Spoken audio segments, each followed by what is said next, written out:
Sarah Knafo va encore mettre deux énormes KO chez France Info. Dans cet extrait que je vous ai choisi, elle traite le sujet des OQTF et laisse nos deux journalistes sans voix. On a les chiffres et on a une hausse des interpellations et une hausse des éloignements en 2025. Donc, Alors oui, c'est vrai, le nombre d'OQTF exécutés depuis 2024 a augmenté, et Sarah le reconnaît. Mais attention, c'est là qu'elle reprend l'ascendant.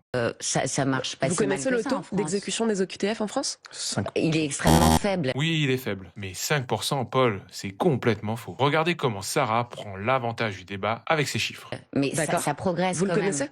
C'est moins de 10%. Voilà, moins mais de ça 10%. progresse. Alors, c'est bien 10% pour 2024, avec une augmentation légère par rapport à 2023. Mais si on regarde depuis 2020, le pourcentage n'a fait que de baisser. Et on est en dessous de la moyenne européenne de 24%, et même dans les derniers, derrière la Suède, l'Allemagne et même l'Espagne. Une politique publique qui a 90% d'échecs, on va s'en satisfaire sur ce plateau? Et voilà, Sarah a complètement retourné le plateau et maîtrisé ses deux adversaires. Le silence plane. Regardez ça. Est-ce qu'on est content de 90% d'échecs?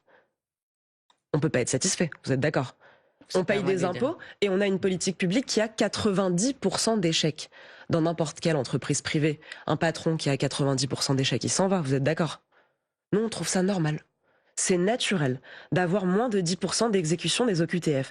Donc, j'en arrive aux mesures, parce que c'est quand même l'essentiel. Donc, la première des choses, c'est de dire qu'on va conditionner les visas au laissez-passer consulaire.